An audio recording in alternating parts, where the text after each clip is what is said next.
예, 오늘 저렇게 광장에 모였던 이유 중에 하나가 이 마은혁 헌법재판관 후보자의 임명과 관련해서 안 하면 줄탄핵. 그래? 그렇다면 국민의힘은 줄탄핵 요구했던 민주당 초선 의원들 70명, 이재명 대표 또 이거를 또 주장하고 있는 방송인 김어준 씨 우리 고발할 거야. 이렇게 맞서고 있습니다. 정치권이 참 갈등이 깊어지고 있는 것 같습니다. 먼저 민주당의 목소리 들어보시죠. 한덕수 권한대행께 경고합니다. 일요일까지 마 재판관을 임명하지 않는다면 국회는 아무것도 따지지 않겠습니다. 바로 한 권한대행에 대한 재탄핵 절차에 들어가겠습니다. 모든 국무위원에게도 똑같이 경고합니다. 이후 권한대행으로 승계될 경우 마은혁 재판관을 즉시 임명하십시오. 그렇지 않을 경우 즉시 탄핵하겠습니다. 예, 장혁진 변호사님. 민주당 초선 53명 참 많습니다. 일요일까지 딱 D-Day를 주었습니다. 내일까지입니다. 월요일 날 지금 보니까 조국혁신당은 월요일 날 한덕수 대행의 탄핵 선고문까지 탄핵 심판 소추권문까지 써놨더군요. 자, 왜 이렇게 마은혁 후보자에 대해서 주장을 임명하라 이렇게 요구하고 있는 겁니까? 글쎄요, 마은혁 후보자가 헌법재판관이 되는 게 필요하기 때문에 그렇겠죠. 예. 저는 지금 당장이라도 헌법재판소 선고해야 된다라고 보고 만약에 진짜 줄탄핵을 다 한다라고 하면 그러면 줄탄핵하기 직전이라도 헌법재판소는요. 8명 체제 하에서 선고해야 된다. 그렇게 할 수밖에 없을 것이다. 그런 생각이 들고요. 제가 이해가 되지 않는 게 있습니다. 예. 지금 마은혁 후보자를 임명하지 않는 게 그게 위헌적인 겁니까? 그렇지가 않습니다. 왜냐하면 마은혁 후보자 관련해가지고는 헌법재판소 결정이 2개가 있어요. 예. 첫 번째는 최상목 권한쟁의 결정입니다. 그런데 그것은 간접적이고 추상적인 결정이에요. 그다음에 그 대상자는 최상목 대행일 뿐입니다. 최상목 대행이 임명하지 않음으로 인해 가지고 국회의 헌법재판소 구성권을 침해한 것이다. 예. 이게 위헌이다. 예. 딱 거기까지만 되어 있는데 그런데 마은혁 후보자에 대한 훨씬 더 직접적이고 정확한 헌법재판소 결정이 있습니다. 그게 뭡니까? 그게 한덕수 권한대행에 대한 탄핵 심판 결정이에요. 예. 뭐라고 그랬습니까? 한덕수 권한대행이 마은혁 그때는 3명인데 어쨌든 헌법재판관을 임명하지 않는 것은 그것은 부적절한 것이긴 하지만 그거 가지고 탄핵될 만큼 그렇게 중대한 헌법 위반이 아니다. 그렇기 때문에 파면할 수 없다. 예. 그런 결정이 나왔단 말이에요. 그다음에 제가 좀 전에 말씀드렸지만 헌법재판소법 39조에 명확하게 이미 심판을 거친 동일한 사건에 대해서 다시 심판할 수 없다라고 규정이 되어 있는데 도대체 무슨 근거로 한덕수 권한대행에 대해서 탄핵 심판을 다시 소추하겠다는 이야기입니까? 이거는 말이 안 되고요. 예. 제 생각에는 다른 국무위원들에 대해서는 다 탄핵 소추할 수 있을지 몰라도 형식적으로라도 한덕수 권한대행에 대해서는요 할 수가 없는 겁니다. 예. 이미 지난주 월요일, 그러니까 이번 주 월요일이죠. 예. 이번 주 월요일에 한덕수 권한대행에 대한 결정이 나옴으로 인해 가지고 제가 봤을 때 게임은 끝났다. 저는 그렇게 생각됩니다. 예, 장 변호사님. 같은 법조인으로서 네. 지금 정혁진 변호사의 이야기 어떻게 들으셨어요? 예, 일단 법리적으로 동의가 되지 않고요. 기본적으로 헌재가 어떻게 주문을 읽었냐면 권한쟁의 심판과 관련해서 재판관으로 마은혁 재판관을 임명하지 않은 부작위는 국회의 헌재 구성권을 침해한 것이다. 예. 이런 부작위에 대한 판결이 나오면 헌법재판소법 66조 2항이 반드시 그 후속 조치로서 그 결정 취지에 부합하는 행위를 이어가야 된다고 되어 있습니다. 임명하라는 취지입니다. 그리고 한덕수 총리에 대해서도 법리적으로는 왜 재탄핵 이야기가 나오냐면 기본적으로 3명의 재판관을 임명하지 않았던 그 부분 하나의 소송물입니다. 근데 지금은 마은혁 재판관을 하지 않는다는 건 사실관계를 달리하기 때문에 동일한 소송물이 아니고 다른 사건이기 때문에 법리적인 검토는 가능하다는 점. 그러면 헌법재판소는 어떻게 해야 되겠습니까? 이 부분을 보수, 진보를 다 떠나서 임명을 해야 된다라고 하고 있어요. 국회 예. 추천 몫으로 3명의 인사청문회 했고 국민의힘, 본인들이 들어오지 않았습니다. 예. 국회 본회의 표결할 때 국민의힘 본인들이 들어오지 않았어요. 이런 부분과 관련해서 국회의 트랙을 밟으면 일단 통과가 됐고 법적인 절차를 다 밟은 겁니다. 뭘 근거로 마은혁 재판관에 대해서만 하지 않는 겁니까? 이거 위헌 위법입니다. 이것을 보수 정당의 일원들이 그래도 된다. 헌법재판소 취지가 그런 게 아니다라고 이야기하면 안 됩니다. 예, 정 변호사님 제발론. 일단은 66조 2항 장 변호사님이 말씀 잘못하셨고요. 반드시란 말은 들어있지 않고요. 부작위에 대한 심판 결정을 인용하는 그런 결정을 할 때에는 피청구인은 결정 취지에 따른 처분을 해야 한다 이렇게만 되어 있어요. 언제까지 해야 된다 그런 이야기 없고요. 거기에 대해 시기에 대해서는 피청구인인 최상목 권한대행에게 재량권이 있다라고 충분히 보여질 수 있는 것이고 그다음에 3명인데 1명만 한다고 해가지고 이게 소송물이 달라지는 겁니까? 그렇지 않습니다. 기각결정문 제가 다시 한번 읽어보니까요.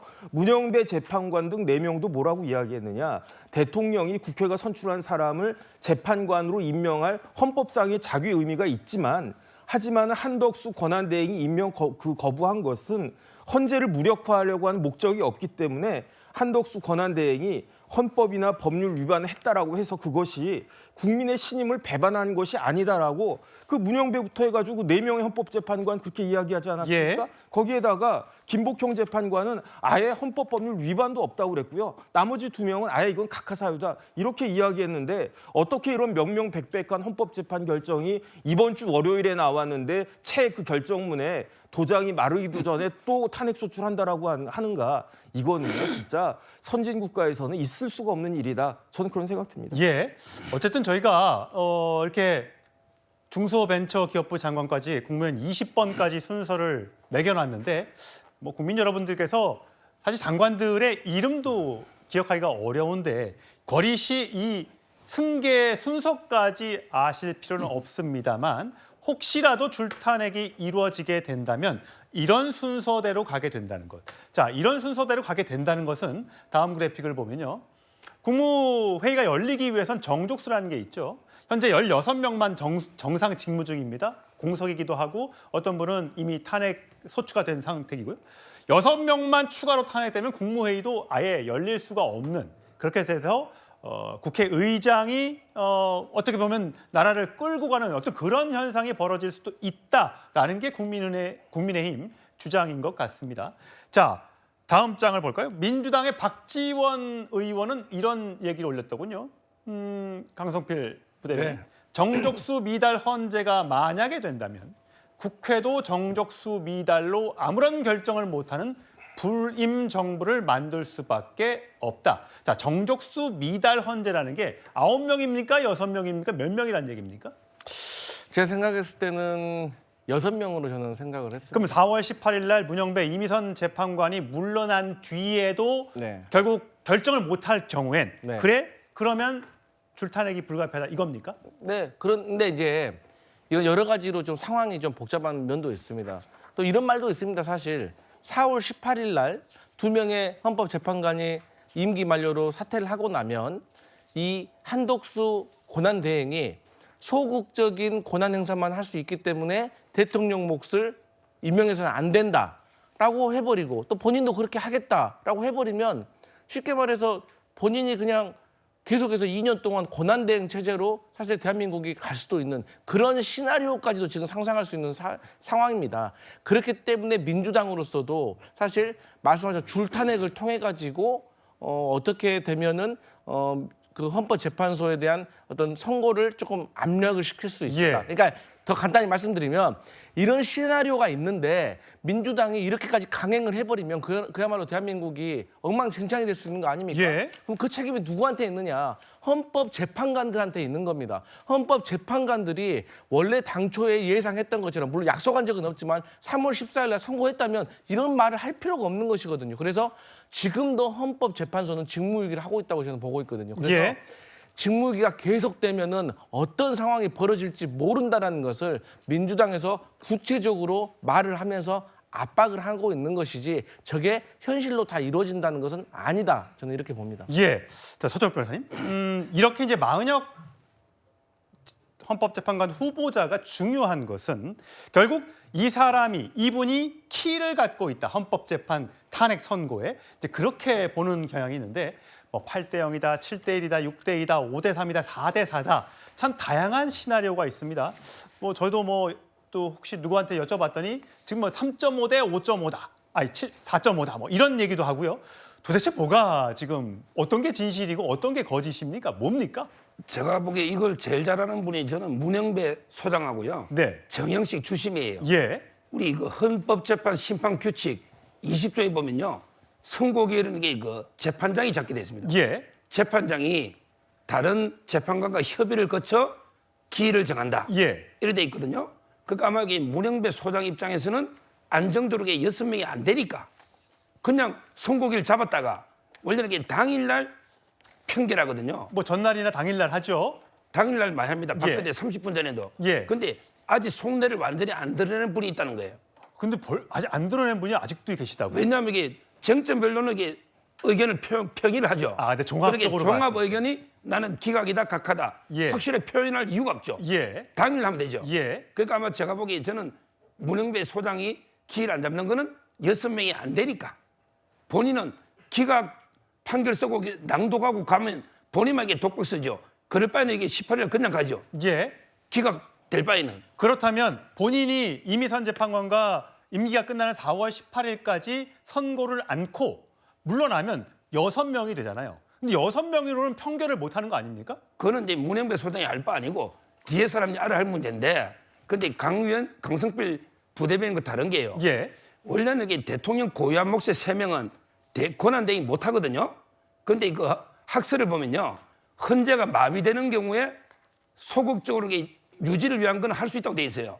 따라서는 한덕수 총리가요. 아마 4월 18일 지나면 대통령 몫에 2명을요. 임명할 거로 보고 준비 중인 걸로 알고 있어요. 임명한다. 그렇죠. 안 그러면 이게 6명은 마비예요.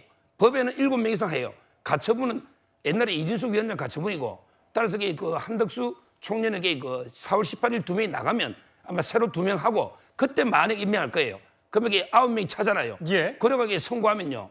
뭐 저는 보수 쪽이 윤 대통령이 이긴다 봐요. 왜? 2명이 들어가고 만약 들어가고 2명 빠지니까 결국에 저는 뭐 5대 4나 6대 3 이긴다 보는데 지금도 저는 4대 4 구도로 김영두 재판관까지 예. 이렇게 보고 있어요. 예. 서 변호사님의 개인 예. 의견이신 건지 전망이신 거죠. 예.